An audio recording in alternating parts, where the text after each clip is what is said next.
Today, we are going to talk about Rich Dad, Poor Dad by Robert Kiyosaki.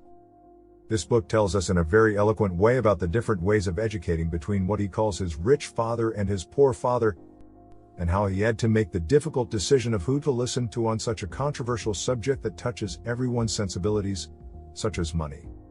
The interesting thing about the story is that the poor father at one point made more money than the rich father. But by the end of their lives, the poor father, highly educated, even with a PhD, ended up struggling all his life with financial problems, while the other, who didn't even finish high school, became one of the richest men in Hawaii. One left only debts and the other left a large fortune for his family. What happened? Robert shows us the serious flaws in our educational system and how each of us, before or after college, even if you studied finance or accounting, end up understanding very little about how money works. Forget all the accounting concepts you have learned so far. What I'm going to explain below will save you 4 years of college. 2 words you need to know on your way to financial freedom. They are assets and liabilities. And let's define it in a very simple way. Assets are everything who puts money in your pocket. And everything who takes money out of your pocket is a liability. It's that simple. For example, a very desirable asset for everyone is a house. But if it only produces expenses for you, such as rent, maintenance or mortgages, among others, it is a liability. But if that same house produces income for you, such as rental income, and it also exceeds the expenses, then it is an asset. As you can see, what defines whether it is an asset or not is actually its behavior. The poor only have expenses. The rich acquire assets, companies, bonds, stocks, among others. And the middle class acquire liabilities thinking they are assets. It is important to understand this, as this is where the confusion begins. This is why most of us are educated to be poor or middle class, as our families are not aware of this information. And also they don't usually read books like this one.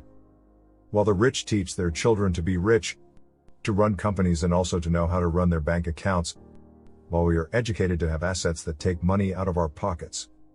And we end up in what Robert calls the rat race. What does this mean? The rat race means a situation where your expenses are increasing at the same rate as your income. For example, our friend John gets a job and just starts earning money. But then he also increases his expenses. For example, in taxes, a new phone, social events, trips, etc. He gets married, and together with his wife has 2 incomes. And again he starts to buy more things, a house, a car, vacations. Then they have children. The need for money gets bigger and bigger. He works more and gets into more debt, and enters a never-ending cycle.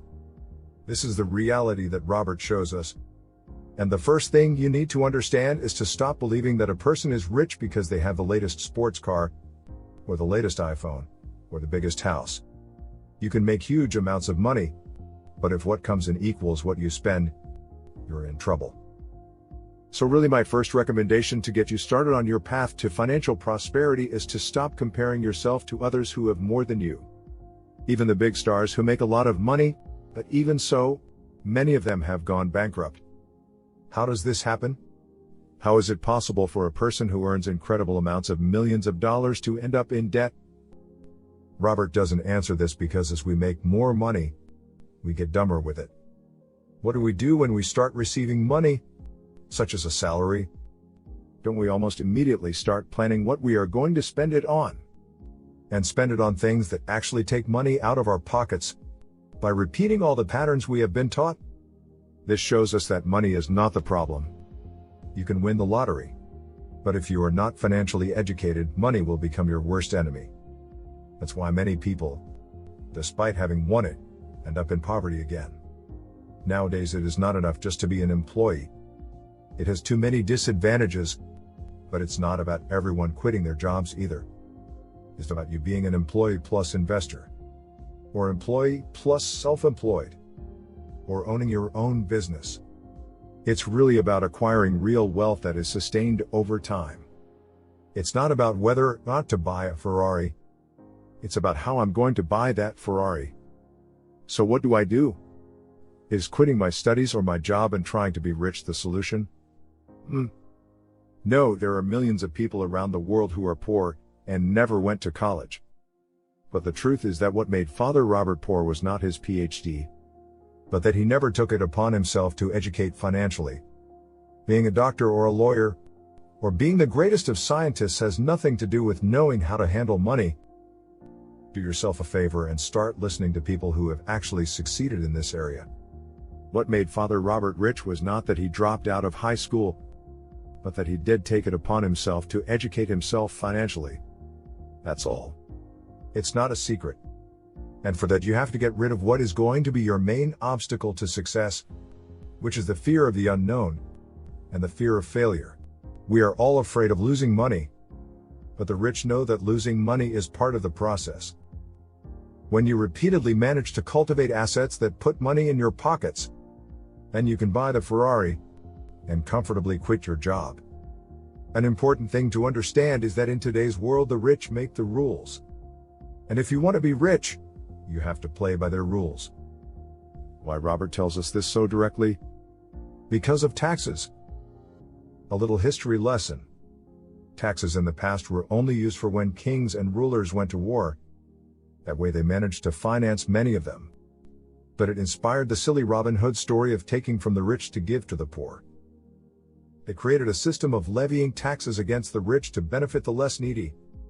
As if that philosophy has ever worked in any country in the world. But as Robert says, the rich make the rules.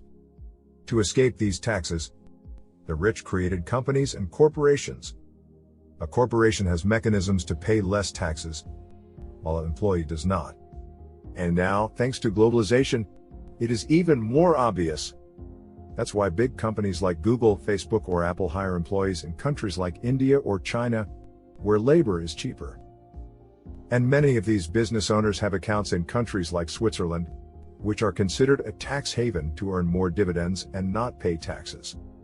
By playing by the rules they themselves created. And the worst of all is that in the face of this reality, governments not only did not eliminate taxes, but began to charge them to the poor as well. And now most governments, made up of politicians, are maintained at the expense of the working middle class. It is no longer taking from the rich to give to the poor. It became taking from the poor to keep them even poorer. That's why a rich person in the end, even if he makes more money, pays less taxes than any employee in the world. While that employee, even if he makes more money, over the years ends up paying more taxes than the rich person. You can decide to complain about this, or start educating yourself to do something about it. That's why Rich Dad, Poor Dad is part of our channel watch list. If you believe that the amount of money defines your wealth, this book doesn't work for you. If you believe that your level of wealth is determined by your financial education, this book will work for you. If you like this video and think it can help others, share it and subscribe to the channel. See you next week. And remember, smart work is the key to success.